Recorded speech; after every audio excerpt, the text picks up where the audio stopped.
Hello दोस्तों, तो कैसे हैं आप लोग। आपके लिए लेके आए हैं पाउली का प्रजनन अब्बाऊ सिद्धांत। बहुत बेसिक, आप परिभाषा पढ़ते ही आपको पूरी तरीके से समझ में आ जाएगा। ये एकदम सटीक डेफिनेशन है और एग्जाम्पल भी एकदम अच्छा है। ठीक, तो यहाँ पास पाउली का प्रजनन नियम देख लेते हैं। क्या बोलता है, इस नियम के अंतर्गत एक कोष में पाए जाने वाले किन्हीं दो इलेक्ट्रॉनों की सभी क्वांटम संख्या समान नहीं होती। समझ में आ गया। एक कोष मतलब किसी भी एक कोष की बात कर रहा। जैसे आपको एस में एक ही ऑर्बिटल्स बनते हैं, आपके पी में 3 ऑर्बिटल। तो इस उपकोष में जो भी इलेक्ट्रॉन पाया जाएगा ऐसा, इसके चारों क्वांटम संख्या जो होती है आपके एन हो गया, एल हो गया, एम हो गया, एस हो गया, ये सब आपके पूरे एक समान नहीं होते। मतलब इसकी कुछ न कुछ संख्या अलग होगी ही होगी। तो इसको आप देख लीजिएगा। ये हम लोग का आज का नहीं है, हम लोग का आज का है अब्बाऊ सिद्धांत।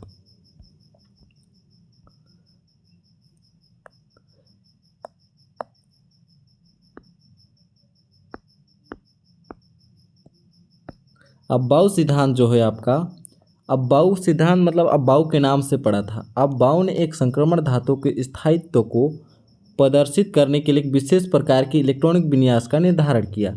समझ में आ गया। परिभाषा है जिसके अंतर्गत तत्व का बाह्यतम कोष पहले इलेक्ट्रॉनों से पूर्णतः भरना होता है।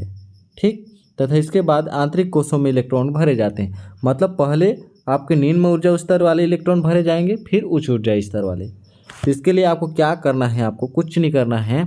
यहाँ पर लिखिएगा 1s फर्स्ट में, इसके बाद इस 2 में आ जाइएगा 2s, ये 2p तक जाएगा, 3s 3p, ये 3d तक जाएगा। ठीक, इसी प्रकार 4s 4p 4d तक जाएगा और 4f तक जाएगा। ठीक, इसके चार हो जाएंगे। 1 का है मतलब 1 तक गया, 2 का है मतलब 2 तक गया, 3 का है तो मतलब 3 तक गया, 4 ऐसे समझ सकते हैं। 5 के बाद है 5s 5p 5d 5f ऐसे। इसके बाद आपको इसको कैसे करना है, ऐसे लाइन ड्रॉ करना है। ठीक, यहाँ पर देखिए एरो का निशान भी दिया हुआ है आपका। इसके बाद कैसे जाना है, ऐसे इसको समझने के लिए फिर यहाँ से एरो का निशान दिया, जैसे जैसे एरो का निशान दिया वैसे वैसे चलते जाइए। इसके बाद इसको कैसे करना है, जहाँ फर्स्ट में आता है, जैसे यहाँ से गाड़ी आप स्टार्ट किए, कुछ भी स्टार्ट किए चलना, तो पहले 1s आया, इसके बाद स्टार्ट किए तो कौन सा आया आपका 2s आया, इसके बाद स्टार्ट किए तो देखिए यहाँ जाके फिर 2p आ गया आपका।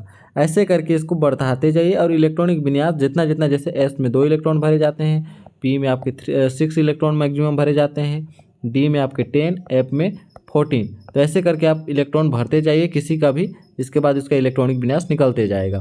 तो जैसे यहाँ पर हम एग्जाम्पल भी दिए हुए हैं। उदाहरण के लिए जैसे कोबाल्ट का होता है CO, जो इलेक्ट्रॉनिक विन्यास का निर्धारण कीजिए, इसका होता है 27। तो इसको कैसे किया है उस हिसाब से आप इलेक्ट्रॉन को भर सकते हैं। तो ये रहा आपका बहुत आसान सा अब्बाऊ सिद्धांत। आई होप आपको अच्छे से क्लियर आया होगा। मिलते हैं नेक्स्ट वीडियो में, तब तक के लिए बहुत बहुत धन्यवाद।